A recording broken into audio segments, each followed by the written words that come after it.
Guys, welcome to market analysis video. Video को start करने से पहले जिन लोगों ने अभी तक इस चैनल को सब्सक्राइब नहीं किया तो जल्दी से जाकर सब्सक्राइब कर लो, और अगर ये वीडियो आपको अच्छी लगे तो ये वीडियो शेयर करना जरूर। पहले हम चलते हैं हमारे निफ्टी पे। निफ्टी 15 मिनट के टाइम फ्रेम में आप देख सकते हो। फ्राइडे को निफ्टी पूरा दिन साइडवेज चला गया। अभी सिंगापुर मार्केट में भी कोई अच्छी मूवमेंट नहीं दिख रही है, तो सिंगापुर मार्केट अभी 30 पॉइंट प्लस क्लोज हुआ है।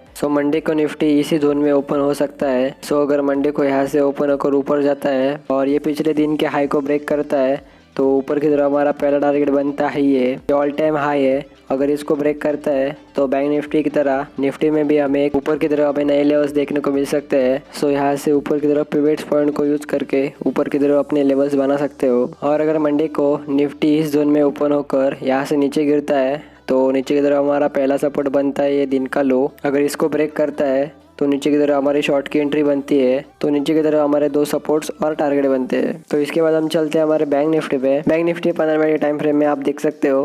बैंक निफ्टी ने फ्राइडे को फिर से एक न्यू हाई बनाया है। मंडे को बैंक निफ्टी भी इसी जोन में ओपन हो सकता है।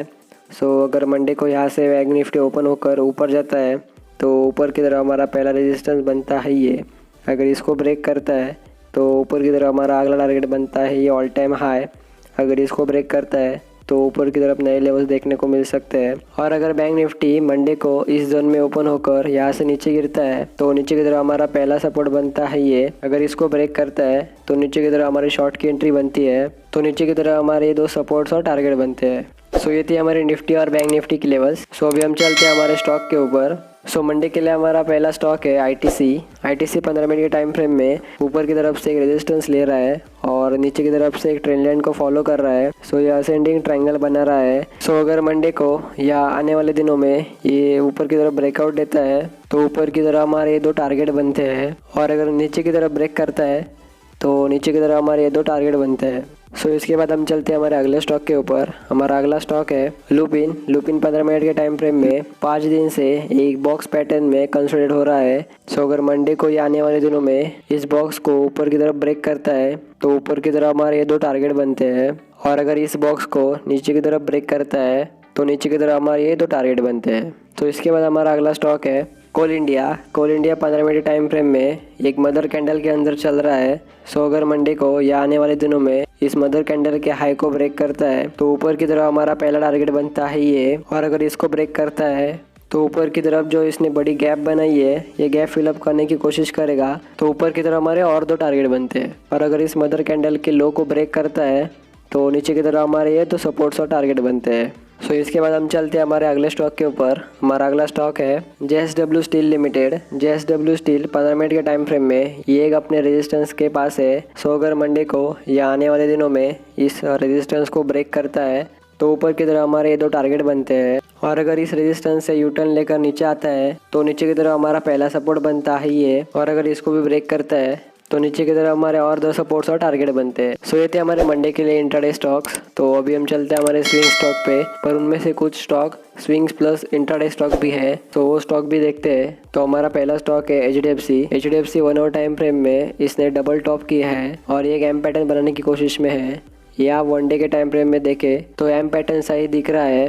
अगर मंडे को या आने वाले दिनों में यहाँ से नीचे गिरता है तो नीचे की तरफ हमारा पहला सपोर्ट बनता है ये।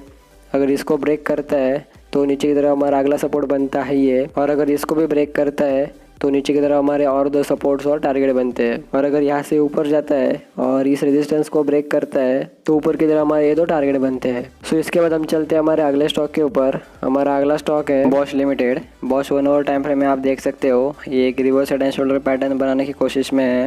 अगर ये मंडे को या आने वाले दिनों में सेकंड शोल्डर बनाने की कोशिश कर सकता है तो नीचे की तरफ हमारा पहला सपोर्ट बनता है ये, और अगर इसको ब्रेक करता है तो नीचे की तरफ हमारा अगला सपोर्ट बनता है ये, और अगर यहाँ से सपोर्ट लेकर ये ऊपर जाता है तो ऊपर की तरफ हमारा पहला टारगेट बनता है ये, और अगर इसको भी ब्रेक करता है तो ऊपर की तरफ हमारे ये दो टारगेट बनते हैं। इसके बाद हमारा अगला स्टॉक है गोदरेज। 1 आवर टाइम फ्रेम में आप देख सकते हो ये भी एक अपने रेजिस्टेंस के पास है। अगर ये मंडे को या आने वाले दिनों में इस रेजिस्टेंस को ब्रेक करता है तो ऊपर की तरफ जो इसने गैप बनाई है ये गैप फिलअप करने की कोशिश कर सकता है, तो ऊपर की तरफ हमारे ये दो टारगेट बनते हैं। और अगर यहाँ से नीचे गिरता है और इस सपोर्ट को ब्रेक करता है तो नीचे की तरफ हमारे ये दो टारगेट बनते हैं। इसके बाद हमारा अगला स्टॉक है इन्फोसिस। 1 डे टाइम फ्रेम में आप देख सकते हो इसने यहाँ पर ट्रिपल टॉप किया है। सो अगर इस रेजिस्टेंस को मंडे को या आने वाले दिनों में ब्रेक करता है तो ऊपर की तरफ जो इसने गैप बनाई है ये गैप फिलअप करने की कोशिश करेगा। तो ऊपर की तरफ हमारे ये 2 टारगेट बनते हैं और अगर ये यहाँ से यू टर्न लेकर नीचे गिरता है तो नीचे की तरफ हमारा पहला सपोर्ट बनता है ये, और अगर इसको ब्रेक करता है तो नीचे की तरफ हमारे ये 2 सपोर्ट्स और टारगेट बनते हैं। इसके बाद हमारा अगला स्टॉक है Tata Motors. Tata Motors 1 hour time frame में आप देख सकते हो ये भी अपने रेजिस्टेंस के पास है। अगर इस रेजिस्टेंस को ये ब्रेक करता है तो ऊपर की तरफ हमारे ये 2 टारगेट बनते हैं, और अगर यहाँ से नीचे गिरता है और इस सपोर्ट को ब्रेक करता है तो नीचे की तरफ हमारे ये 2 टारगेट बनते हैं। सो इसके बाद हमारा अगला और आखिरी स्टॉक है Wipro. Wipro 1 hour time frame में आप देख सकते हो ये भी अपने रेजिस्टेंस के पास है। पिछली बार इस रेजिस्टेंस को इसने ब्रेक करने की कोशिश की थी पर यहाँ से नीचे गिरा। सो आज फिर से इस रेजिस्टेंस के पास एक क्लोज हुआ है। सो अगर मंडे को या आने वाले दिनों में इस रेजिस्टेंस को ब्रेक करता है तो ऊपर की तरफ हमारे ये 2 टारगेट बनते हैं और ये एक हेड एंड शोल्डर पैटर्न बनाने की कोशिश भी कर सकता है। सो अगर ये हेड एंड शोल्डर पैटर्न बनाता है तो यहाँ से सेकंड शोल्डर बनाने की कोशिश कर सकता है। तो नीचे की तरफ हमारा पहला सपोर्ट बनता ही है, और अगर इसको ब्रेक करता है तो अगला सपोर्ट बनता ही है। सो ये थे हमारे 10 स्विंग्स एंड इंट्राडे स्टॉक्स। सो अगर ये वीडियो आपको अच्छी लगे तो इसको लाइक करना ज़रूर और इस वीडियो को शेयर करना ज़रूर, और ऐसे स्टॉक की इन्फॉर्मेशन के लिए इस चैनल को सब्सक्राइब करना ज़रूर।